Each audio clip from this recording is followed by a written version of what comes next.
Hola chicos, espero que estén bien. Mi nombre es Patricio Rillo. Conmigo van a ver los prácticos de laboratorio de la materia. Y hoy vamos a empezar viendo el primer práctico de laboratorio, que es la reacción de descarga de hidrógeno. Los fundamentos de esta reacción de descarga de hidrógeno lo tienen de manera resumida también en la guía de trabajos prácticos de laboratorio. Es una reacción muy conocida dentro de la electroquímica y muy estudiada, además porque es bastante simple. Fíjense que en soluciones ácidas, a partir de dos cationes hidronio más dos electrones, vamos a obtener una molécula de hidrógeno más dos moléculas de agua. En soluciones alcalinas, a partir de dos moléculas de agua más dos electrones, obtenemos hidrógeno molecular más dos aniones hidróxido. Fíjense que una de las aplicaciones de interés tecnológico va a ser la obtención de agua adulterada o agua pesada, que se usa en las plantas de energía nuclear. El método se basa en la facilidad con la que se desprende el hidrógeno de la solución o la facilidad con que se reduce el hidrógeno con respecto a la reducción del deuterio. Cuanto mayor sea la relación entre la densidad de corriente catódica para el hidrógeno con respecto a la del deuterio, mayor va a ser la separación de isótopos y por lo tanto se va a obtener una solución enriquecida en deuterio. Para controlar esta reacción, fíjense que va a ser algo importante conocer las densidades de corriente de intercambio para la reacción catódica del hidrógeno y la densidad de corriente de intercambio para la reacción catódica del deuterio. Este es un concepto que lo vamos a ver más adelante. Otra de las aplicaciones es la electrodeposición de metales. En este caso, la densidad de corriente catódica para la deposición de metal tiene que ser mayor que la densidad de corriente de desprendimiento de hidrógeno. Fíjense que en este caso el hidrógeno está molestando en la reacción de electrodeposición. Entonces, lo que se quiere hacer para aumentar la eficiencia de esta reacción es disminuir la velocidad con la que se reduce el hidrógeno o que tenga una menor densidad de corriente catódica. En el caso que veíamos anteriormente de la producción de agua pesada, nosotros buscábamos que haya una mayor velocidad de la reducción de hidrógeno para que se desprenda la solución. Acá vamos a buscar que sea lo menor posible para que no interfiera con la deposición del metal. Bien, en las diapositivas anteriores veíamos que el hidrógeno podía favorecer, en el caso de la producción de agua pesada, la generación del agua adulterada, o podía interferir con la electrodeposición del metal. Pero ahora vemos una aplicación en la que la obtención del gas hidrógeno es el producto final. Pero en cualquiera de los casos va a ser fundamental un control selectivo sobre la velocidad de reacción de desprendimiento de hidrógeno. Para la obtención industrial de gas hidrógeno vamos a ver que la reacción de electrólisis del agua va a generar dos moléculas de hidrógeno y una molécula de oxígeno. ¿Sí? Acá vemos un esquema muy simple de lo que vamos a hacer en el laboratorio, que es a pequeña escala lo que se hace en una industria, donde tenemos una fuente de poder, en nuestro caso va a ser un potenciostato, tenemos una solución acuosa y se va a generar por ruptura electroquímica de esa molécula de agua una molécula de oxígeno y una de hidrógeno. Si a esas moléculas de hidrógeno que se van desprendiendo de la solución pudiéramos almacenarla, obtendríamos tanques con hidrógeno gaseoso. En la Patagonia hay una planta experimental de hidrógeno en Santa Cruz y esta producción de hidrógeno está tomando fuerza últimamente debido a la búsqueda de combustibles alternativos a los hidrocarburos. Vamos a ver los posibles mecanismos de reacción para la descarga de hidrógeno. Se ha planteado que este mecanismo se puede producir en dos etapas, por dos vías diferentes, donde la primera es común para los dos mecanismos, que es la reacción de Former. En esta reacción, un protón, de la solución va a llegar hasta la superficie del electrodo, que está cargado negativamente, se va a combinar con un electrón y va a formar un átomo de hidrógeno absorbido. Ahora este átomo de hidrógeno absorbido estos átomos que se van a formar en la superficie se pueden combinar químicamente para formar una molécula de hidrógeno y desprenderse de la superficie del metal. A esta reacción se le llama desorción química o recombinación lenta. Otra forma, otra vía por la cual se puede desorber el hidrógeno es por una vía electroquímica o reacción de Heirovsky, donde el átomo de hidrógeno absorbido se combina con un protón que llega a la solución, toma un electrón de la superficie y forma una molécula de hidrógeno. Fíjense que ahora tenemos una reacción electroquímica, mientras que la desorción que veíamos recién es una desorción química, ¿sí? Bueno, ¿cómo podemos saber si el mecanismo de la reacción sigue la vía de la descarga de Folmer seguida de una desorción electroquímica o una recombinación lenta de Tafel? Eso lo podemos saber determinando los parámetros B, que es la pendiente de Tafel, y I sub 0, que es la densidad de corriente de intercambio. Fíjense, acá tienen ejemplos de los distintos metales y con los respectivos valores de la pendiente de Tafel y de la densidad de corriente de intercambio. Lo que podemos ver acá es que cuanto más alta es el valor de la densidad de corriente de intercambio, más activos van a ser esos metales.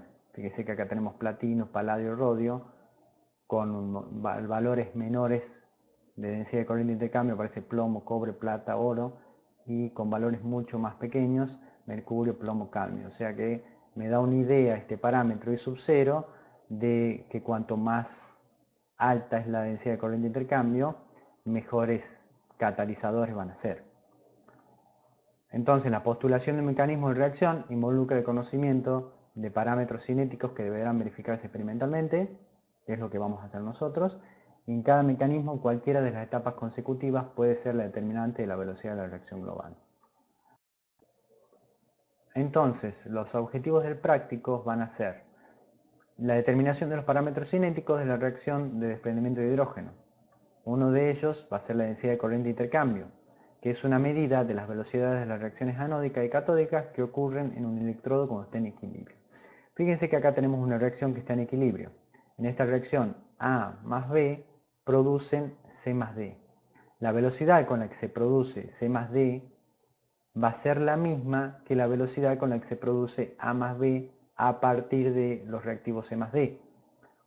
Entonces, en esta reacción en equilibrio, tenemos reacciones que se producen en un sentido y en el otro a la misma velocidad. Pero no necesariamente esa velocidad de reacción en el equilibrio tiene que ser la misma para distintas reacciones o para reacciones que se producen en distintas superficies. Entonces, ese valor de densidad de corriente de intercambio vamos a determinar a través del experimento. Otro de los parámetros que vamos a determinar va a ser la pendiente de Tafel. Conociendo I sub 0 y B, podemos determinar cuál es el mecanismo de la reacción de desprendimiento de hidrógeno. Los objetivos del práctico van a ser realizar una curva de polarización catódica. Vamos a partir de esa curva determinar experimentalmente el valor de la pendiente de Tafel catódica y se comparará con los valores teóricos del coeficiente B. Y vamos a determinar el valor de la densidad de corriente de intercambio. ¿Qué vamos a usar? Para este experimento vamos a utilizar una celda electroquímica, ya deben haber visto en la teoría cómo son las celdas electroquímicas. Acá tenemos un esquema básico, un dibujo, y acá tenemos una foto de la celda real con la que trabajamos en el laboratorio. Fíjense que en esta celda es una celda de vidrio que tiene 3 compartimentos, ¿sí? Un compartimento central donde va el electrodo de trabajo, ETS electrodo de trabajo. Separados en otros 2 compartimentos va a estar el contraelectrodo, que es una chapa de platino, de un área mucho más grande que la del electrodo de trabajo, y en otro compartimento va a estar el electrodo de referencia. Lo que estamos viendo acá es el capilar de Lugin, ya vamos a hablar de esto, y vamos a utilizar una solución de ácido sulfúrico 1 normal. El capilar de Lugin, fíjense que acá se lo ve en una foto, Acá tenemos el electrodo de referencia, acá se ve el capilar de Lugin y este compartimento va al electrodo de trabajo. Fíjense que lo que hace el capilar de Lugin es acercar la punta hasta la superficie del electrodo de trabajo, no la toca en ningún momento, pero acerca. De esa manera se obtiene un punto de detección claro, ¿sí? Va a minimizar la caída óhmica que se produce durante la medida de la diferencia de potencial. Vamos a utilizar un electrodo de trabajo que es un alambre de platino. Esta es una foto del electrodo que nosotros vamos a utilizar. Todo esto es vidrio y en la punta, esta parte que vemos acá, es el electrodo de platino expuesto que va a quedar sumergido en la solución. Esta parte que vemos acá es el contacto eléctrico donde se va a conectar al equipo. Lo que estamos viendo acá es un electrodo de platino comercial, ¿sí? Y estos son también electrodos de platino, pero con distintas funciones según lo que se quiere medir y con superficies diferentes, piezas como un tornillo sin fin para simular piezas mecanizadas, o estas mallas que sirven para hacer espectroelectroquímica, que quizás le han hablado de algo de esto en Físico-Química 3. Entonces, este electrodo de platino tiene un área de 0,16 centímetros cuadrados. Este es un área aparente, es un área geométrica la que se calcula para determinar la superficie del electrodo. Como electrodo de referencia vamos a utilizar un electrodo de calomel. Hay distintos tipos de electrodo de referencia.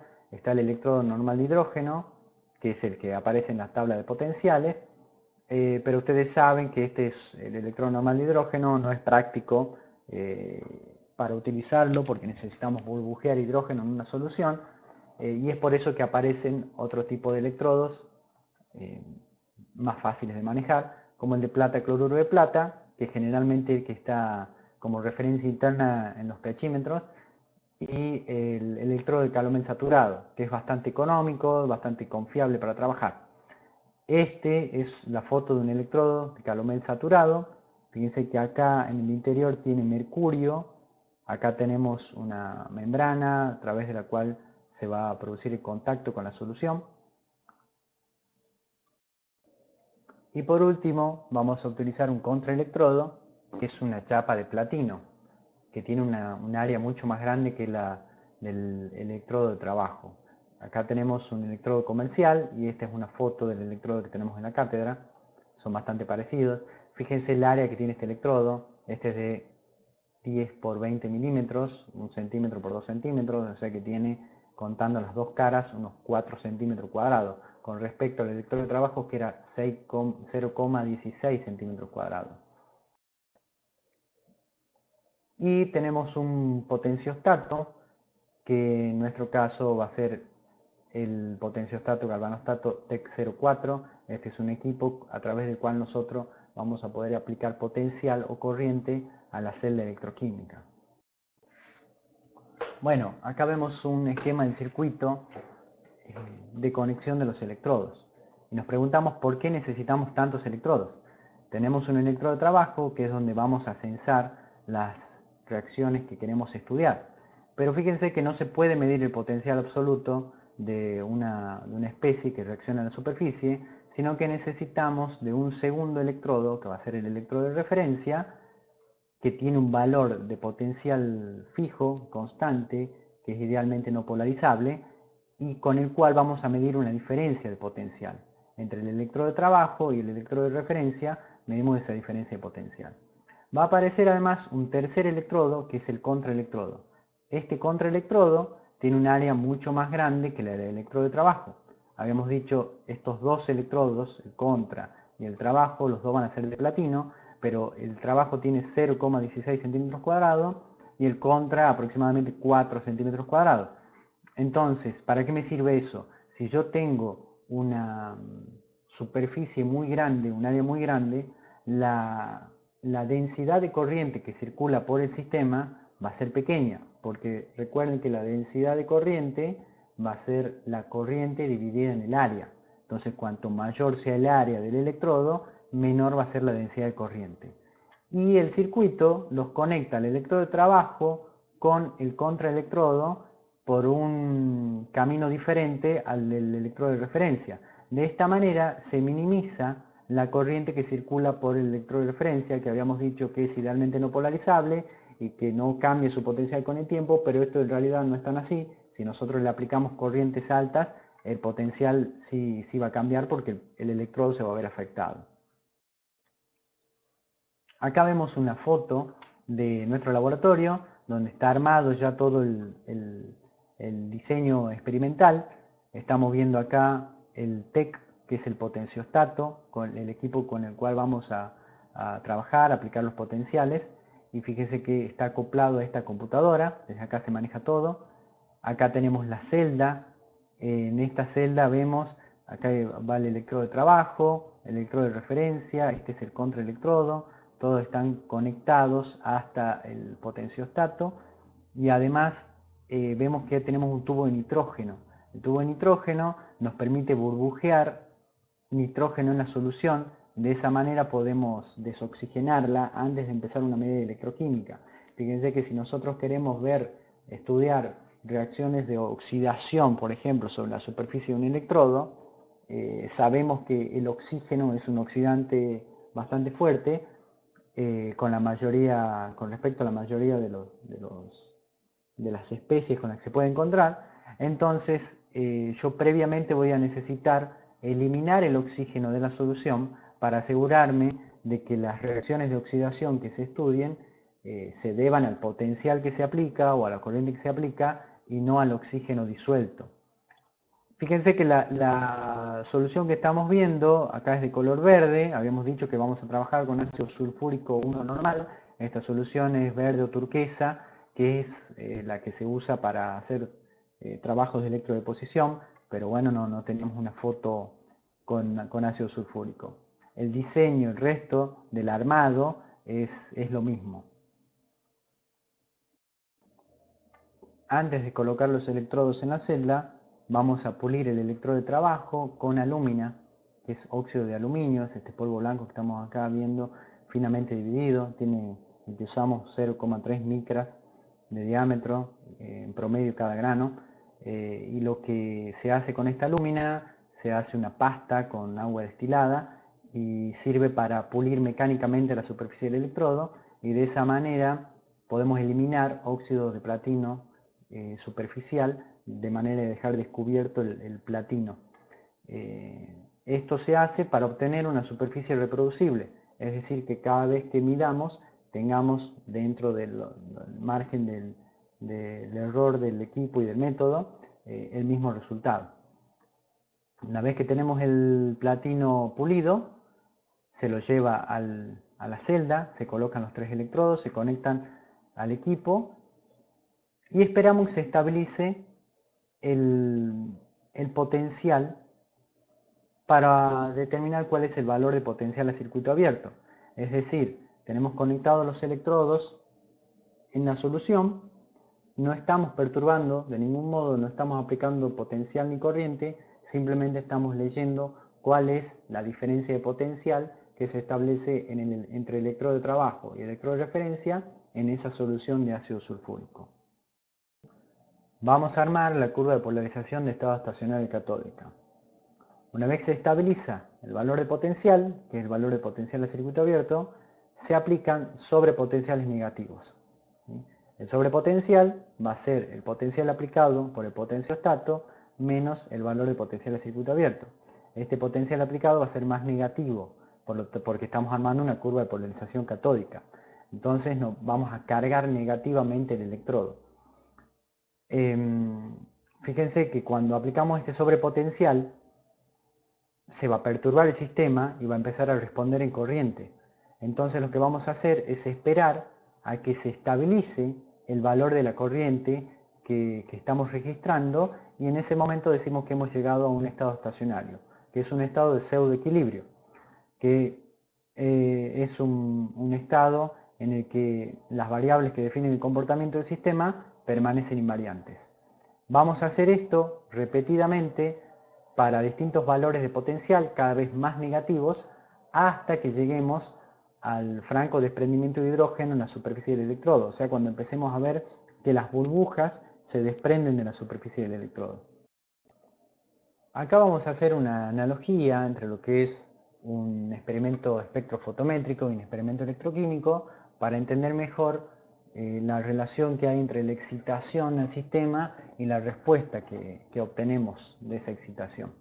Fíjense, acá tenemos un experimento fotométrico que es algo que ustedes ya tienen bastante estudiado por otras materias de años anteriores, donde tenemos una fuente de excitación, que es una lámpara que emite radiación electromagnética. Acá tenemos la celda y esa radiación va a interactuar con la muestra que tenemos en esta celda o en esta cubeta, ¿sí? Como respuesta de la perturbación de la radiación electromagnética, se va a emitir otra radiación o se va a transmitir una radiación diferente al incidente. Esa radiación transmitida, reflejada, dispersada, etcétera, según el fenómeno físico que se produzca, lo podemos censar, ¿sí? Entonces tenemos una señal de excitación que va a ser la luz incidente, el sistema que es la muestra que tenemos en una cubeta, y la respuesta a la perturbación o excitación que va a ser lo que registramos en un fototubo. Si vamos a un experimento electroquímico, para entenderlo mejor, vemos que la señal de excitación va a ser la aplicación de un potencial, cuando trabajamos en modo potenciostato. Aplicamos un potencial al sistema. Nuestro sistema va a ser este armado de la celda con sus electrodos y con la solución de estudio. Lo que nosotros queremos registrar es lo que está pasando en el electrodo de trabajo. No pierdan de vista eso. Lo que estamos estudiando es lo que está sucediendo en la interfaz entre el electrodo de trabajo y la solución. Necesitamos el resto de los electrodos, el contraelectrodo, el electrodo de referencia, necesitamos burbujear la solución, todo lo extra que se pone en el experimento, pero no pierdan de vista que lo que estamos estudiando es lo que sucede en el electrodo de trabajo. Entonces, perturbamos a ese sistema con potencial y la respuesta se va a dar en corriente en función del tiempo. También podríamos perturbar con corriente y medir la respuesta en potencial. Bien, vamos a armar una curva de polarización de estado estacionario con datos experimentales obtenidos en nuestro laboratorio en años anteriores. Fíjense que yo lo que voy a hacer es mostrarles cómo se arma la curva de polarización y después ustedes van a poder armar la suya. Partimos del potencial a circuito abierto, ¿sí? Este valor potencial que registramos, una vez que ponemos todos los electrodos en la solución, esperamos que se estabilice el sistema y leemos menos 200 milivolts. Fíjense que no aplicamos ningún sobrepotencial. Si no aplicamos ningún potencial, tampoco vamos a medir ninguna corriente como respuesta. O sea, no estamos haciendo nada más que medir la diferencia de potencial entre el electrodo de trabajo y el electrodo de referencia. No estamos aplicando ningún potencial. A partir de este valor de potencial a circuito abierto, vamos a aplicar un sobrepotencial de menos 10 milivolts. O sea que desplazamos, nos corremos de este valor de potencial a circuito abierto 10 milivolts hacia potenciales más negativos, ¿sí? Fíjense que salimos de ese estado de equilibrio, esperamos que se estabilice el valor de la corriente y la registramos. En el momento que nosotros aplicamos el potencial, este valor de corriente va a ir cambiando, no me va a dar directamente un valor, sino que el valor empieza a fluctuar y yo voy a esperar que se estabilice y recién hago la lectura. Una vez se estabilizó, aplicamos otro sobrepotencial, otros 10 milivolts hacia valores más negativos de potencial y obtenemos su correspondiente valor de corriente. Así sucesivamente vamos a ir alejándonos del potencial a circuito abierto y fíjense que los valores de corriente van a ir siendo cada vez más altos porque estoy aplicando potenciales cada vez más fuertes o más agresivos, más desplazados del potencial a circuito abierto. ¿Cuándo va a terminar el experimento? Cuando lleguemos a ver macroscópicamente en la superficie del electrodo que se empiezan a desprender burbujas de hidrógeno, ¿sí? Y además vamos a ver, acá tenemos armada la curva de sobrepotencial en función de corriente. Fíjense que cómo va cambiando la corriente a medida que va aumentando el sobrepotencial, va a llegar un punto en el que, a pesar de que yo aplique sobrepotenciales más grandes, sobrepotencial acá en esta columna más grandes, el valor de la corriente no va a cambiar. Y entonces, ¿qué es lo que está pasando? La superficie del electrodo se está saturando. Debido a que hay tantas burbujas de hidrógeno en la superficie del electrodo, ya no tengo una respuesta del electrodo a la reacción electroquímica, a la aplicación del potencial. Porque fíjense que las burbujas de hidrógeno terminan siendo aislantes de la corriente eléctrica, porque entre la solución y la superficie del electrodo, que es donde se produce la reacción electroquímica, estoy teniendo burbujas que me están abriendo el circuito. Acá tenemos un esquema básico del experimento nuestro. Fíjense, vamos a tener un electrodo de trabajo, que es el de platino, y el contraelectrodo, que también es de platino. Acá no les puse el electrodo de referencia, para simplificarlo.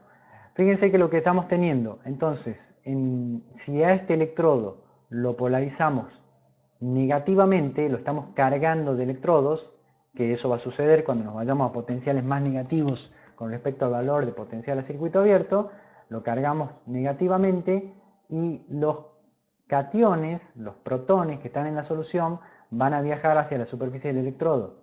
Van a tomar un electrón y por alguno de los mecanismos que vimos posibles, que queremos determinar, se va a producir la reacción de formación de hidrógeno molecular, que se va a desprender de la superficie del electrodo. En el otro electrodo, en el contraelectrodo, vamos a tener la reacción complementaria. Entonces, si este electrodo se transformó en un cátodo, este electrodo se va a convertir en un ánodo, ¿sí? Se va a cargar positivamente y por lo tanto los electrones van a viajar desde el ánodo hacia el cátodo, ¿sí? Acá vemos la tabla completa que ustedes pueden armar. Fíjense que en la primera columna vamos a tener el valor de potencial. Estos son los valores potenciales que nosotros aplicamos con el equipo durante el experimento. Estos son los valores de sobrepotencial, perdón, que va a ser la diferencia entre el potencial aplicado y el potencial a circuito abierto, que habíamos dicho que es menos 220 milivolts. Acá tenemos la respuesta en corriente. Fíjense que estas tres columnas son las columnas, los datos que obtenemos durante el experimento. Esta cuarta columna, donde vemos la densidad de corriente, es un dato que lo tienen que calcular. Dividiendo la corriente en el área del electrodo, que es 0,16 centímetros cuadrados, podemos determinar la densidad de corriente. Y a esa densidad de corriente le aplicamos el logaritmo y obtenemos los valores. Entonces, con estas tablas construidas podemos armar la gráfica de Tafel. Vamos a realizar la gráfica de Tafel. Vamos a utilizar los valores de sobrepotencial en función del logaritmo de densidad de corriente y vamos a graficarlos obteniendo esta curva, ¿sí? Fíjense que esta gráfica nos para determinar I sub 0 y B. Fíjense que vamos a construir esta gráfica. Tenemos sobrepotencial en función del logaritmo de la corriente y por extrapolación podemos obtener el logaritmo de I sub 0. Vamos a tomar, para armar esta recta y extrapolar con el eje de las X, vamos a tomar los últimos puntos de la gráfica, los últimos puntos de mayor logaritmo de I, de densidad de corriente. ¿Por qué tomamos estos puntos? Necesitamos que haya al menos una década de linealidad logarítmica para poder hacer la extrapolación, y esto coincide con los puntos en los cuales tenemos la saturación del electrodo. Fíjense que este parámetro I sub 0, que era la densidad de corriente de intercambio, es decir, la densidad de corriente o la velocidad a la que se producen las reacciones en el equilibrio, no la podemos medir. Recuerden que para hacer una medida, para medir la respuesta de un sistema, necesitamos previamente perturbarlo. Pero si nosotros perturbamos el sistema, lo estamos sacando del equilibrio y nosotros necesitamos medir lo que está pasando en el equilibrio. Eso es imposible, pero se lo puede determinar. Se lo puede determinar a partir de esta gráfica. Esa es la finalidad que tiene armar esta gráfica de Tafel. Entonces, fíjense que extrapolando sacamos logaritmo de sub 0, despejando podríamos obtener I sub 0, la densidad de corriente de intercambio, y la pendiente nos va a dar el valor de este parámetro cinético también.